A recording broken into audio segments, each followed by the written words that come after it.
27-year headache. Chapter 5 of the life of God's righteous servant of Isaiah 53. The same year I graduated from law school in 1982, my son Justin was born. In 1985, my daughter Brooke was born. And in 1988, my youngest child and daughter, Laura, was born. I was making good money, though I expected a lot more, in my first job with a law firm that specialized in collections. I also tried my first civil case, which, while working there, which was a nerve-wracking event, first trial. The first day I entered the courtroom, the judge asked me if I was a law clerk. I had a very youthful appearance, though I was 28 years old, not 20, common age for a law clerk. My youthful appearance in junior high school and high school with my long, wavy blonde hair, I usually kept in a ponytail, had way too many people tell me I looked like a girl. It is interesting though, at least to me, not one person in my entire life has ever said anything about my disfigured arm. I must have looked like a girl who would beat on you if you did it. When I got mad, there was no hiding it. You could see it in my face and hear it in my words. When I was 28, Brooke was born. I tried my first civil case, and the bane of my existence on earth began. A never-ending headache that I generally thought to be associated with post-traumatic stress disorder. I had terrible nightmares from my youth, but now I seem to have begun grinding my teeth, causing the temporal mandibular joint, TMJ, to ache terribly during the day, and the whole side of my head, the muscular, I don't know what you call it, but underneath the skin of the skull, was always real tight, a tightening of the muscles. It was difficult to even talk to people at some points. For 27 years I had that headache. I tried everything, even surgery on the TMJ, and another surgery where the doctor severed my upper jaw and then trisected it from my skull and spaced it to fit my lower jaw. All to no avail. I could not stop the nightmares and the grinding of my teeth. Mouth guards helped my teeth, but the pressure was still there. I literally feared going to sleep. I didn't want to wake up the next day sometimes because I knew how bad the pain would be there again. It completely ended my dream of being a trial lawyer. So I got an associate position in an oil and gas firm and began learning how to prepare title opinions for oil and gas companies on tracts of land they plan to drill on. Basically, a title opinion is you start from sovereignty, which is when the state granted the land to someone, usually great, large tracts of land. And from there, you get parceled out and cut up. And I'd be chasing one small tract within a very large one almost 200 years ago in the early 1800s. And I would have to create genealogical charts of heirship, for people who died without a will. And they had to know who the family members were. And I got very good at it. And I really enjoyed it. I'd go to small towns throughout Texas and into their courthouses where they would keep all the records of every transaction, of every piece of land in the county. But anyway, there's an awful lot to it. I do go into it in some detail in the book, but I'm not going to for this video.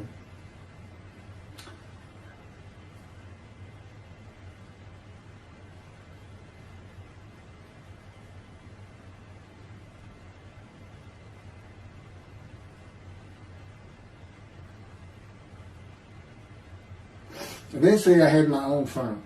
It's just me. In my own office, and I was doing very well, though billing hours for title work is generally lower than other areas of the law, by the hour. But I had also been involved in multi-million-dollar sales of production between oil and gas companies, probated wills, prepared affidavits of heirship, worked with landmen to fix title defects, appellate work, including arguments before justices, plea bargaining in criminal cases for defendants, and anything else that came my way. Then it all stopped, and once again I was fighting for my life in 2001. This is chapter 6, skin, colon, and lung cancer. Oh, just God would have me tell you, he gave me those headaches. When he came to me, I stopped having nightmares. He provides my dreams for me now, and often as a learning experience. But the grinding of the teeth, everything stopped, and I thought it was just because I wasn't having nightmares, and took away any symptoms of PTSD, for which I was receiving money from an insurance company for disability, partial disability. And that went on for about 7 years. Then one day we're out walking, year 7 of 13, and I had that headache. It just came. And I just stopped. And I said, "You got to be kidding. You did not give me those headaches." He said, "Yes, I did. It's necessary. You are considered the suffering servant of Isaiah 53. You had to suffer your entire life until you're suitable for my purpose." And that includes fitting every verse of Isaiah 53. At that time, I had finally read it, 7 years into all this. It was about year 2, I think. But yeah, he did. And, I ended up taking painkillers left and right and drinking with it, as so many people do. I was able to maintain, my life, my work, and everything, but it was enough to put the strain on my marriage that I pretty much blamed myself for it. And I told him I did it. That's the only time I got hot. Disfiguring me, gut shot, those things, they didn't bother me.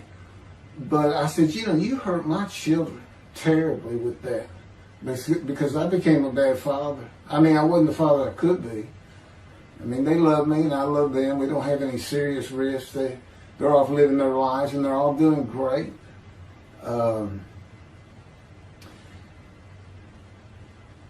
But if they consider themselves anything, they're Christians. And although I don't think any of them are overtly religious, or that they're in church every Sunday or anything like that, but when I started going to the conservative synagogue here in town, and I told them I was converting to be Jewish, they're pretty much just saying I would be a Jew, I guess. I'm not sure that I didn't believe in Jesus. It was probably more of it, God says.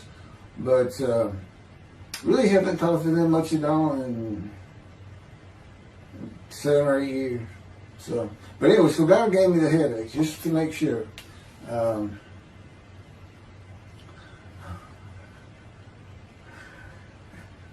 Anyway, I was married to Denise for 18 years, and we divorced in 1997 for irreconcilable differences. We agreed that she maintain custody of the children. The first to leave was Justin, and he came and lived with me. Then Brooke started getting in trouble, who is as tough as she is beautiful. Her mom's very difficult to get along with. Justin was a lot like me at his age, and trouble followed him everywhere he went. Like me, he was hard to talk to, and like me, his getting out of high school was a coin flip. He's doing great. He learned the oil and gas landman business, and I helped him out as much as I could, and friends of mine helped him out even a lot more. And he's very successful now. Married, no children. Laura's married, no children. She's got a great job. And Brooke is married with 2 children. I have 2 grandchildren. Long life, see his children. You'll see what I'm talking about, long life, when I get to the lung cancer that God chose to crush me with. Something had to be done, and to make matters worse, Denise had met a man and they were going to get married. But he didn't want Brooke. to be part of their new family, or Justin for that matter. He wasn't going to go stay with them anyway. Now, I had 2 of the children, and she had 1, but all still in her custody according to the divorce decree. So anyway, I stopped paying child support on those 2, but had not gotten around to the proper revision of the divorce decree when I took Justin and Brooke with me to live on the Big Island, Hawaii. Laura came with us to visit for a month. This oversight on my part resulted in Denise and now her 3rd husband filing papers in divorce court for past child support for all 3 children, for the time I had begun paying her 1/3 of the original amount. I represented myself. I had won contempt of court and was locked up for a day, but I never had to pay that money. By verbal agreement, I sent Laura back exactly 1 month later. I could not leave her out, and I wanted her to see where her brother and sister would be living. They were all so close and protective of each other, and still are to this day. And she was so sad. One of the hardest and emotionally painful things I have ever done was put her on the plane back to Houston. I can't think of anything else. The backdrop to moving to Hawaii was my firm was in dire need of new work. But the oil and gas industry was down. It's always up and down. And my clients were not drilling. A landman I knew called and said his sister in Hawaii, a brilliant eye doctor, but not a good businesswoman, needed help resolving creditor issues stemming from her new offices and equipment purchases. I told him it was a good time for me, as things were slow, and who's going to turn down a free expense trip to the Big Island, Hawaii?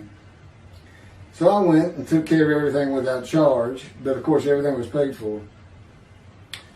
When I came back to live in Hawaii at the urging of the doctor that I had helped, who did not like the look of an abrasion on my chest, and it had been there for years, I was examined by a friend of hers, and it was cancer. I don't remember what the doctor called it. He removed it in surgery with a 6-inch diameter circular cut, and it was not malignant. I could practice in just about any area of the law, and all I had to do was pass the Hawaii bar exam, one of the toughest in the nation. While studying for the bar, my body, all at once, in a moment, told me something bad was wrong with me. I had been running, swimming, riding my bike everywhere I went, letting Justin have the car, and had been feeling good and strong. In a moment's time, I was weak and sick while grocery shopping, and there was a pain in my belly and my abdomen. I did not know it, but a large tumor in my colon had burst through my colon, and I was bleeding internally. I did not go to a doctor, which I guess is my nature. That, and I did not have medical insurance. Anyone asking for help, asking anyone for help unless things were at a critical stage, such as a bullet wound, was something I couldn't do. There's all kinds of personality disorders. I thought surely it would pass, and decided to just give it time and bear up to the abdominal and belly pain. I continued studying and took the Hawaii bar on Oahu and Honolulu in the summer of 2001. I had lived in pain for so many years from my headache, and passing the bar was so important. I just kept going day by day. Pain was getting worse, and but I kept exercising. It was the only time I didn't focus on the pain. I had always been a fast healer, and I thought in any day it would just go away. I finally could no longer take it. Brooke, it turns out, was in Houston visiting with her mom, and I left Justin at our little, we called it the Little Green Shack. There wasn't much to it. We weren't there very often, really, except to sleep, and went to Houston to find a doctor for diagnosis, staying at my parents' townhome, which is where I'm at now. I had allowed my major medical insurance to lapse using premiums for child support when things had gotten lean. I just needed someone to tell me what was wrong. I would find a way to take care of whatever the diagnosis was. Early September, I was close to dying, lying on the floor of a dingy apartment of a friend who traveled for work. I could no longer get up to even try and get medical help. And I had not told anyone how bad it had become. Then the planes hit New York. Seeing how grief-stricken so many relatives were on the news, I began to think for the first time how awful my children would feel when they found out how and where I died all alone. So I asked my father, again, it's hard for me to ask people for things, for the money to pay for a colon examination that had been suggested by a doctor at one of those clinics you find in a strip mall, the only places I could afford. The doctor who performed the colonoscopy finally found what was making me so ill and unable to eat. A malignant tumor 6 to 8 inches long that had burst through my colon, and I was bleeding internally. You know, I come out of anesthesia, partial anesthesia, and he's holding this picture, and there's this great big purple blob, and he says, I couldn't get the scope past this. It's not a good way to wake up. To say it crushed me in my life is an understatement. The pain, the weight loss, inability to eat, all I could do was drink calorie drinks. Began about 4 months before the colon examination. That was 4 months of sheer pain. But as it turns out, I did pass the Hawaii bar exam. It was now early October 2001. The doctor told me, look, you don't have insurance. Go to Bentop Hospital. That's the hospital I went to when I got gunshot. I prefer gutshot. It sounds better. Yeah, man. And he gave me the pictures from the procedure showing what he could not get the scope past. Just shaking his head and saying, you should have come in much earlier. So I went to Bentop thinking I was here in 75 on October 5, dying, but I did survive. And here I am again on the first week of October 2001. I showed the pictures to the admitting nurse. Instead of them sending me to the waiting room, she just looked at me and she said, Mike, this is a public hospital. I mean, you can wait all day long to have a cold check. She looked at me and said, why did you wait so long? And how are you still alive? And I told her, I have no idea. She did not send me to the waiting room, but had an orderly take me immediately to a room. There they hooked me up to a morphine machine where I could hit a button at a time interval I can no longer remember and receive a small dose. I do know I never missed one. I was very depressed, and my parents who waited in that line for admittance with me looked so sad and depressed. It was not one of my better days, though I finally had some pain relief. Day after day, I lay there waiting for the next test they would run.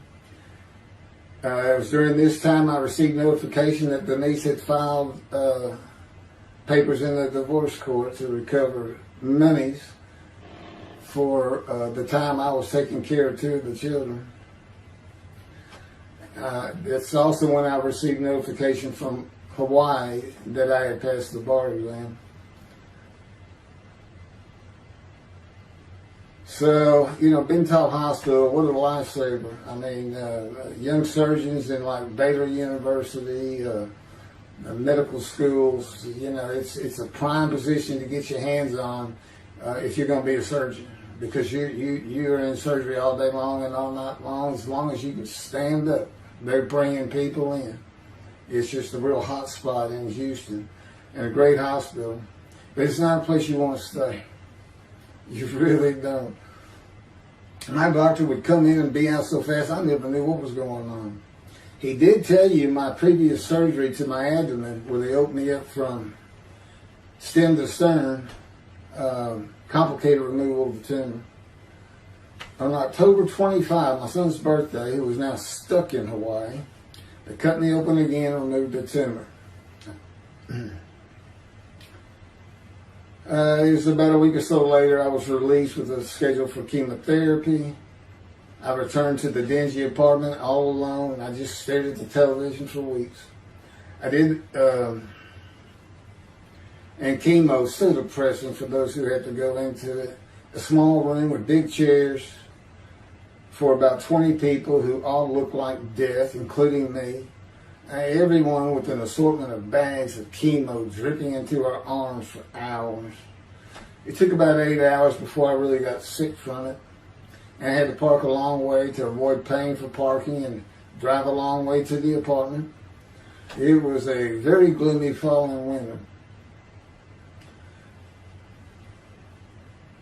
When I completed my chemo of once a week for 6 or 9 months, more tests were scheduled. I do not remember how many months the chemo lasted. I do remember I did not finish, missing the last 3 sessions. At the end, I could not get out of the door without bursting into tears and just not go. It just wore me down to nothing. On the bright side, it was my goal. I had my own apartment called The Loft. That was brand new and very nice on a bayou close to downtown Houston with a running trail alongside it and lots of woods near Memorial Park where I had been running a 3-mile circuit since high school. I returned to being told for follow-up tests, including x-rays on my chest, and the colon cancer had not returned then and to this day. The chest x-rays were another matter entirely. The doctor told me he had bad news and showed me the x-rays telling me the white spots I was seeing was cancer. They were everywhere. Lungs full of cancer, he said, at a stage I could not be treated with any success. My dad was with me, and I asked the doctor, well, what does that mean? And when he said you need to prepare for death, the look on my father's face was so sad and hurt at the same time I'll never forget it. And we've been through some tough things in this house. Every house we've been in. It didn't affect me one bit. I did not feel anything. I was too beat down from the chemotherapy to care, I guess. God tells me I had a lot to do with that. And in fact, no matter what they said, I didn't think I was going to die. But I didn't know that. I just wasn't having that conscious thought. And God says he had a lot to do with that. Of course, he hadn't spoken to me yet. I had never seen a doctor for cancer or any other ailment since that day. I had to get Justin home was all I thought about. But I needed money. I found an old client that needed a title penny for a drill site well. I struggled through that and got my boy back to Houston. And it was tough. I was so weak. And it's been so long since I really had done any title work. And just going to pick the work up and visiting with the client was a major to-do for me. But we got there and I got Justin home and he went to live with some childhood friends. This was now 2002 and going into 2003. I just walked all over the running trails in the 3-mile loop at Memorial Park and in the woods day after day. I didn't think about dying, but I did start. But I did not think about restarting my law practice either.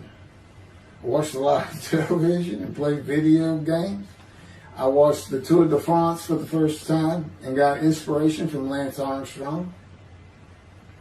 I was still alive though, and the funny thing was my lungs never bothered me. I was never sick. It's because God had already removed it. After I got the news I was dying of lung cancer, he took them from me. That's what he tells me. And I don't have any symptoms. As you'll see right here, in 2005, I picked up some title work here and there and made an office out of my loft. I bought my first motorcycle, soft-tailed lowrider Harley Davidson. First time in many years I was happy. I loved riding that bike. In 2006, I did some landman work for standard day wages and began dieting and running.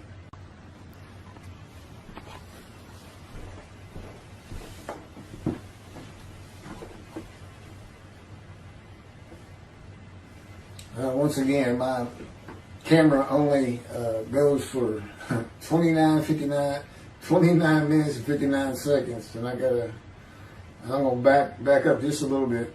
In 2006, I did some land work for standard day wages and began dieting and running. I had never been a swimmer in terms of training for it. I love the water and swimming, but I never trained with laps at different paces and various distances. Mostly because I was so slow, because of my right arm. I was reaching an age, though, where endurance in my running was more important than speed. And so endurance swimming was too. In Hawaii, I had seen the athletes come to Kailua Kona, where we lived and where the Ironman triathlon begins and ends. Matter of fact, my little green shack was just right on the route to where they start. That was a fun week. It was amazing watching the athletes train and prepare for the race. I would think to myself, a human being, the human body cannot do what they are doing. Yet they were and they did. It's just amazing. I decided to learn how to swim more efficiently and how to train for distance and endurance. Get a regular and triathlon bike and enter some triathlons. I was still alive and finding a direction and purpose in my life. Training every day for long periods of time. It really helped with my headache and I slept better. In 2007, I signed up for the March 30, 2008 Lone Star Half Iron Triathlon in Galveston, Texas, and the October 5, 2008 Longhorn Ironman 70.3 in Austin, Texas. You cover 70.3 miles, and you got to do it under 8 hours. And I did real well in the first one. As far as my time, it's 7 hours and a little bit, but I barely made it without disqualification in the one in Austin. And it was primarily because of the hills. It's this very hilly area in central Texas, I guess. But I did make it, and swore I'd never do another one. But I did it after the first one too. It's tough. My insurance was still paying for my inability to work, primarily based on the headache and a diagnosis of PTSD. So I was not working, and I got real serious in training to swim the 1.2 miles in the ocean, and that would be in Galveston and in a lake in Austin, 56 miles on the bike, and a half marathon, 13.1 mile run. That's what I was able to do with a diagnosis in 2001 of lung cancer that could not even be treated, stage 4. And that's just about impossible. It would take a miracle of God for that to happen, because generally you're going to die within 1 year. They say if you get lucky with good medical treatment, you might make 5 years. But 1 year is the standard, if you can make it that long. That's my proof that I offered myself to guilt for God. Because you can't, it's not something provable. All you can do is show the results of that offer. And again, guilt's an emotion. I got way too many videos and everything to get too detailed on it. But that is the proof. You know, I got the colon cancer 20 years ago when the planes hit New York. And it was 2000. Oh, that was 2009, right. Too many things go through my mind when I start thinking about those cancer years. But God, He removed it. He had something for me to do, but that's verse 10. God chose to crush him with disease. And as I've mentioned, the reason he chose that is to show that I was blemished, defective, could not possibly be an offer for sacrifice, because he knew what the Gentiles were going to do. They were going to put an unblemished lamb in there and call the Jewish people's Bible their own, and use the laws of Leviticus, not unlike Mr. Tovia Singer and his 6 million blemished ram sacrifice by Hitler, the righteous servant of God. How that seems to read. He's welcome to respond any way he wants to do that. But it's on the video, it's in the book, it's in quotes by him. It's from his midrash, from his site. And he said, share this with everybody. Everybody can take it and just share how great my knowledge is. Well, it's lacking in some areas. There's any question he's an intelligent man. But his reasoning capabilities, in my opinion, at least as to Isaiah 53, are severely wanting. I am that man. And God's going to give the Christians hell with it and with me. Just like I just heard this for the first time on the video. When all of a sudden he had me say that Jesus announced he wasn't the man of Isaiah 53 on the cross. When he said, Father, Father, Father, why are you forsaking me? Because he was about to die. In Isaiah 53, who he thought he was, and he's not, who he didn't fit the verses, but he thought he was supposed to be exposed to death, but given long life. So boldly he goes into the Roman Jerusalem and gets himself taken up. He's not worried. Delusional, yeah, maybe, but as far as I'm concerned, he's nothing but a story. He never existed. And the story starts with the Essenes of the Red Sea Scrolls and the teacher of righteousness. Real quick, I'll go over that. Here's the thing. Their founder is called the teacher of righteousness. Okay? They were great followers of Isaiah. They had the great scroll of Isaiah. They're prolific writers and copyists. They had their own gate at Jerusalem. The Essenes gate. Now, the New Testament never mentions them. You got Pharisees, Sadducees, Essenes, but they never mention an Essene. And Jesus, quite frankly, would have been one of them. Because they embody who he is. They didn't like riches, hated sinning. They didn't like material things. They removed themselves from Jerusalem, in the most part, to those caves by the Dead Sea for that very reason. But they did have a gate. They still had people who would be there. And you know what they would do at the gates? Tell stories. That's what you do. You tell stories. And it is a great story. Here's this guy. He's connected with God. Back then they believed men were gods. Caesar was a god. Over in Egypt you had the same thing going on. It's a common thought that men could be gods. And this story just springs up. And there didn't any question. They'd have gone and questioned him. I mean, they're sitting right front and center in Jerusalem. You think they didn't hear about this man walking on water, raising the dead, feeding 5,000 with 2 fish and 5 loaves, turning water to wine? That alone, Rome would have said, Caesar would have said, he does what? He turns water to wine. Bring him to me. Don't touch a hair on his head. You don't kill the man who turns water to wine. You send him out with your armies. Make your men happy. It's there's so many ridiculous aspects to it. Most particularly, God performed a human sacrifice for the sinning Gentiles. He's left the sinning Jews for the sinning Gentiles.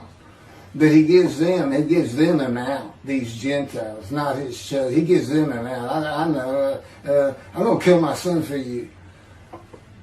So that you'll be forgiven of violating my commandments and laws. If anybody knows God, and the Jews do, and I know him like nobody's business, that's not him. That's not him. I mean, he told the Jews, I'm never going to leave you, but I will punish you. Now that's him. That's him. And he'll put you through hell just to make you a better person, a better people. And he has no plans of changing that. He's not going to change the minds and the thinking of billions of people to make them love the Jew. He's just not going to do it. And the practicality is, he didn't create man for him to even be able to do that. Now, he could have created humanity where he could do that. He could change the mind of everybody at the same time. But I'll tell you on this, he's been working on my mind for 13 years. It is one brutal cop bump. It's a very one-on-one affair. Now, he says, I could just kill everybody. I mean, that's easy enough. That's easy. I could just kill everyone, but, He said, that's not, it's all about this. You got to know how to read the Bible. It's written for antiquity first, and the Dark Ages, and then the Age of Enlightenment. I mean, basically he's saying you've got to go back over it. You've got to check these guys. You've got to check Rambam and his speech. God's going to make the world speak Hebrew. Or, they will be the pure speech. You got to check some of this stuff. And I read Rashi's, I went through his Isaiah 53 Midrash, and all I can say is very unimpressed. I've seen what he has to say in Malachi. He didn't pick up on any of this. He didn't know what the angel of the Lord is, the angel of the covenant that you desire. He doesn't know how Moses goes by a burning bush that's not consumed. The angel of the Lord is in there, and God speaks. I do. To me, it's just like, well, you just get some basic concepts, and all of a sudden, and quite frankly, it'll open up the scripture to the Jews. They can put the Talmud aside for a little while. But I will say this. God says, if you can study it, study it. There's all kinds of great things in it. Just be real careful about what you teach from it. And it's useful for heaven. If you like to talk about Talmud as a scholar with other Jews who may very well be in a scroll of remembrance with you, you can meet up with them. You'll see them in the meeting places, have them over to your room. Y'all can watch the new earth being created and the new peoples of God chosen, and watch the evolution of the chosen people. And humanity, the same as this one. God says, why would I change it? Why would I change it? When I did it, it was perfect. And you can tell Mr. Singer that the evolution that he's talking about, where all of a sudden the world's going to love the Jews, been going on for over 3,000 years, and it hadn't even. And today, anti-Semitism's up, and David is here. It's not going to happen. Thank you very much. I will be doing. Was that 5 and 6? Yeah, that was 5 and 6. Now the book picks up at chapter 7. It's on a video when God first speaks to me. And it's very interesting. And we'll still be putting some videos out. But I've pretty much covered all the major material. Everything from Isaiah 53 and the day of the word, Lord. There's a few more things. And it's a better read than it is a video watch. But, for those who like to read. But it's covered very well in these videos. And now that I've put in the personal part in, which is to show how I fit Isaiah 53, and you see the difference in my life. Now that's a life of suffering. That's a life of pain. That's a life of familiar with disease. They say, gee, well, he died on the cross. He was scourged. He was scourged and this and that. Do you know how much he suffered in his life? I mean, he's not even in the conversation as a man of suffering. He's not in the conversation. Thousands and thousands and thousands of people died horrific deaths back then and by crucifixion. It's not the only one. This is descriptive of a man in his life. So you can find him, identify him. And what did he do? He never suffered. He was never sick, ever, until the last day of his life. He's 30 years old and he's got one day under his belt of pain and suffering. To me, you're not even in the conversation. I mean, that's nothing. That's not even suffering. That's just, you had a bad death, sorry. You got whipped first. You got whipped. One gospel says the scourging was an open-handed slap to the face. Now, the other three do say scourge. But then and then every movie you see, he's carrying that cross. He's all whooped up and bleeding, this and that. He carries the cross in one gospel only. In the other three, it's carried for him. And then he's on the cross, and what does he do? Father, Father, why have you forsaken me? And then the gospel says, one of them, and then he gave up the ghost.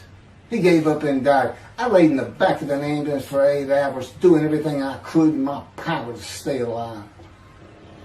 Just gave up the ghost. There's another video where we make that a little bit more humorous. Anyway, thank you for listening, and I guess that's it. Thank you.